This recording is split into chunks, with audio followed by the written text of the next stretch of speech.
Halo sahabat yang berbudi utama, kami dari kelompok 1 Sejarah Afrika Iki Budi Utomo Malang. Saat ini kami ingin membahas tentang pusat peradaban dan kebudayaan kuno di Afrika. Bagaimana kelanjutannya? Kita simak bareng-bareng yuk. Pusat peradaban dan kebudayaan yang pertama yaitu Kartago. Kartago adalah ibu kota peradaban Kartago kuno di sisi timur Danau Tunis, di tempat yang sekarang disebut Tunisia. Kartago adalah pusat perdagangan terpenting di Mediterania kuno dan salah satu kota paling makmur di dunia klasik.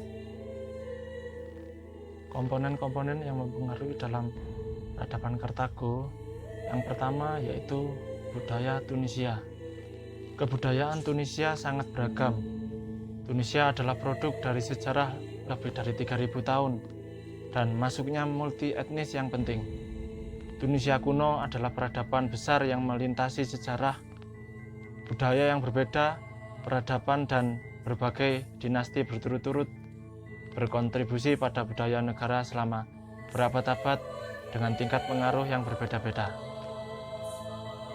Komponen yang kedua yaitu bangsa. Tunisia adalah negara yang beraneka ragam. Suku Arab membentuk sekitar 50% dari populasi yang terbentuk. Sekitar 25% Turks, Eropa sekitar 20%, dan Afrika hitam sekitar 50%. Komponen yang ketiga yaitu agama. Konstitusi Tunisia memberikan kebebasan berpikir dan berkeyakinan serta kebebasan beragama selama tidak mempengaruhi ketertiban umum. Pemerintah pada umumnya menghormati hak ini, tetapi tidak mengizinkan pembentukan partai politik berdasarkan agama. Komponen yang keempat yaitu bahasa. Tunisia memiliki bahasa yang homogen karena hampir semua penduduknya menguasai bahasa Prancis dan Arab. Bahasa Prancis dan Arab adalah bahasa resmi negara. Komponen yang kelima yaitu perekonomian. Masyarakat Tunisia dari abad ke-13 hingga ke-19 merupakan rekonstruksi terhadap bentuk pemerintahan memusat di masa lampau yang didasarkan pada perekonomian perkotaan dan kuatnya kekuasaan terhadap warga pedalaman. Pusat peradaban dan kebudayaan yang kedua yaitu Aksum atau yang bisa disebut Ethiopia di Afrika Utara. Ethiopia merupakan salah satu negara tertua di dunia. Kisah negeri ini bahkan telah tertuang dalam catatan sejarah sejak abad ke-8 sebelum Masehi hingga zaman Abyssinia. Kerajaan Aksum adalah lokasi tumbuhnya peradaban Ethiopia.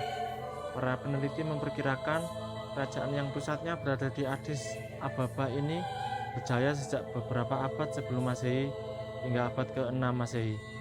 Pada masa keemasannya, wilayah kekuasaan Aksum meliputi kedua sisi Laut Merah. Perkembangan agama dalam kerajaan Aksum memiliki peranan penting dalam perkembangan agama-agama di dunia.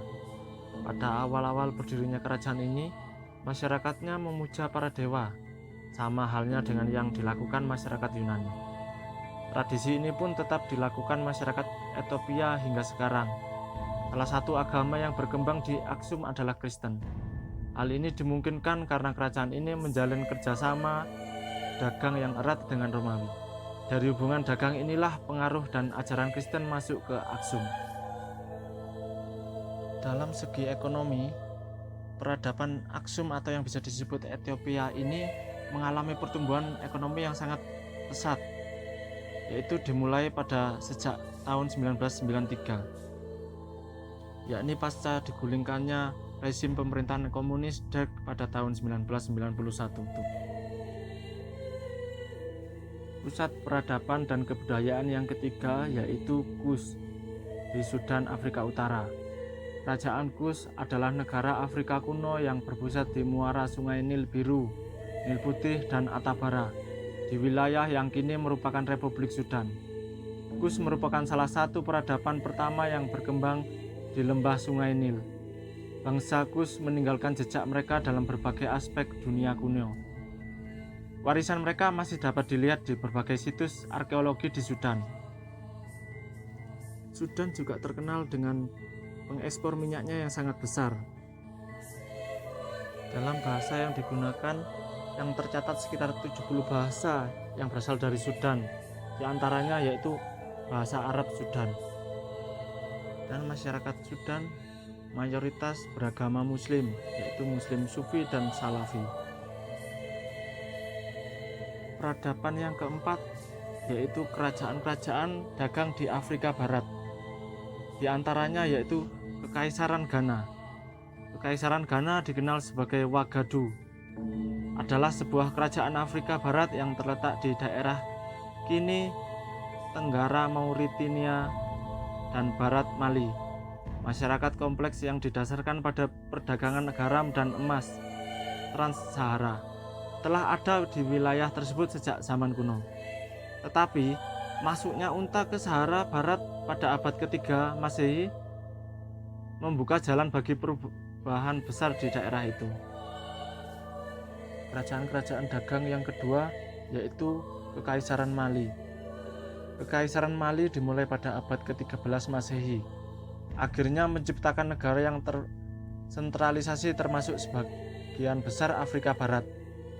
Ini berawal ketika seorang pemimpin Mande atau Mandigo Sundiata Dewa Singa dari klan Keita mengalahkan Soumaoro Kante Raja Soso atau Soninke Selatan pada pertempuran Kirana.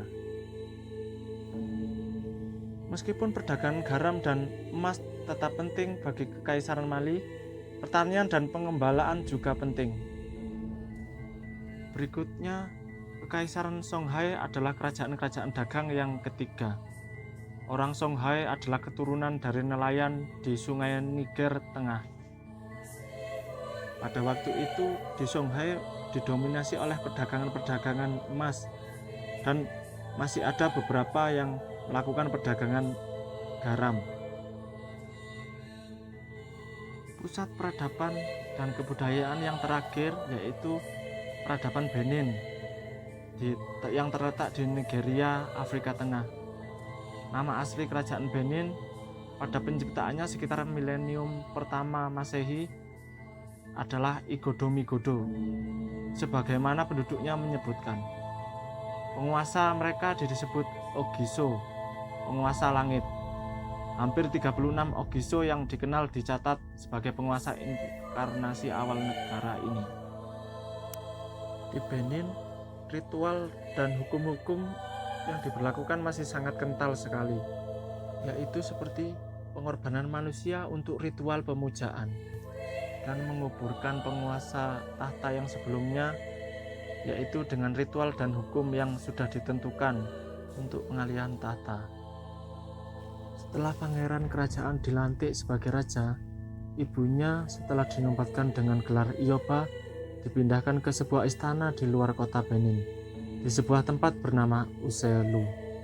Sang ibu memiliki pengaruh yang cukup besar. Bagaimanapun tidak pernah diizinkan untuk bertemu putranya yang sekarang adalah penguasa ilahi lagi. Di Benin juga terkenal dengan keilahian Oba. Keilahian dan kesucian Oba adalah titik fokus dari kerajaan. Oba itu diselimuti misteri. Dia hanya meninggalkan istananya pada acara-acara seremonial. Sebelumnya dapat dihukum mati untuk menyatakan bahwa Oba melakukan tindakan manusia seperti makan, tidur, sekarat, atau mencuci. Oba juga dianggap memiliki kekuatan magis. Nah, itulah sedikit dari kisah yang saya sampaikan tentang pusat peradaban dan kebudayaan kuno di Afrika. Jika ada salah kata dan kekurangan materi yang saya sampaikan, mohon dimaafkan. Terima kasih, sampai jumpa.